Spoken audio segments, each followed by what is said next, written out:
Kembali menyapa Anda semuanya dalam program Bible Everyday. Hari ini saya mengajak Anda untuk terus belajar akan firman Tuhan. Dan kita sudah tiba di kitab Yesaya pasal yang ke-27.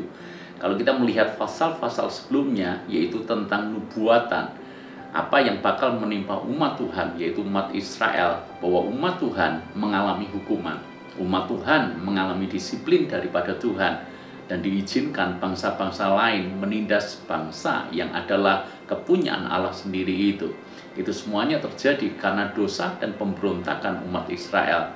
Namun kabar baiknya buat bangsa Israel dan termasuk juga buat kita orang percaya adalah bahwa tidak selamanya dibiarkan umat pilihan Allah dalam kondisi terpuruk.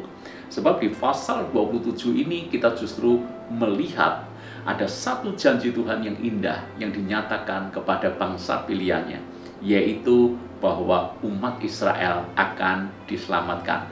Bangsa Israel akan mengalami pemulihan, mengalami restorasi daripada Tuhan. Karena itu kalau kita membaca di dalam ayat yang kedua, maka ini sebuah janji yang sangat meneduhkan hati. Pada waktu itu akan dikatakan, bernyanyilah tentang kebun anggur yang elok. Aku Tuhan penjaganya, setiap saat aku menyiraminya, supaya jangan orang mengganggunya. Siang malam aku menjaganya.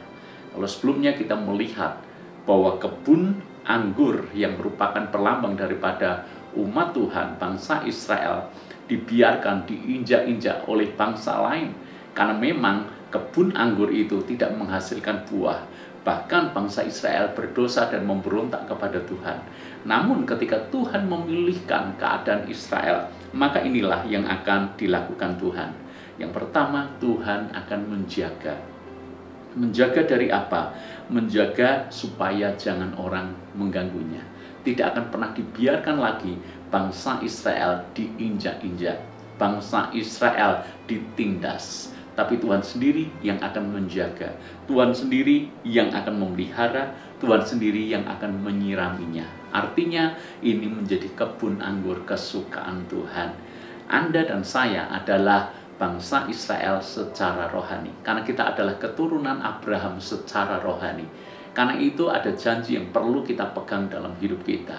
Bahwa Tuhan akan menjaga hidup kita.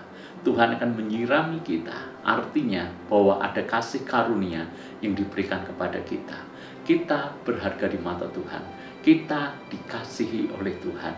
Dan sungguh kita ini adalah biji mata Allah sendiri. Karena itu dalam situasi yang mungkin hari-hari ini kita mengalami masa-masa sulit. Percayalah, tidak selamanya kita mengalami masa sulit.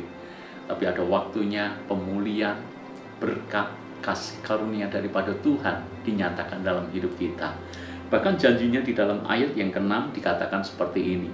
Pada hari-hari yang akan datang, Yakub akan berakar, Israel akan berkembang dan bertunas dan memenuhi muka bumi dengan hasilnya.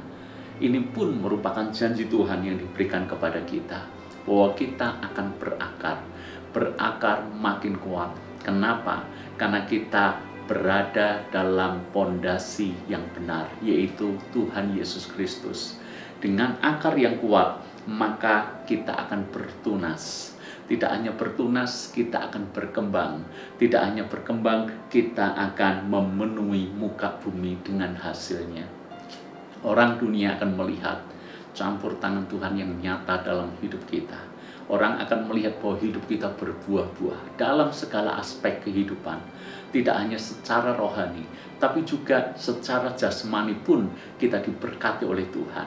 Keadaan kita dipulihkan oleh Tuhan. Yang sakit Tuhan akan memulihkan kesehatan kita. Yang finansial kita selama ini mungkin hancur porak-poranda, tapi ada waktunya Tuhan memulihkan keadaan keuangan kita. Pegang janji Tuhan itu sungguh-sungguh, sebab ada waktunya Tuhan menyirami, Tuhan menjagai, kita berakar makin kuat, kita bertunas, kita berkembang, bahkan kita menghasilkan buah. Semuanya itu mungkin terjadi kalau kita membuka hati untuk pekerjaan Tuhan. Tuhan sudah berjanji akan memulihkan keadaan kita. Namun pertanyaannya, siapkah kita untuk menerima janji Tuhan itu. Jangan-jangan kita menutup pintu hati kita untuk Tuhan. Jangan-jangan kita mengeraskan hati, atau jangan-jangan kita berusaha dengan kekuatan kita sendiri. Kalau memang kita mengandalkan diri kita sendiri dan merasa diri mampu tanpa Tuhan, maka janji ini tidak akan pernah digenapi dalam hidup kita.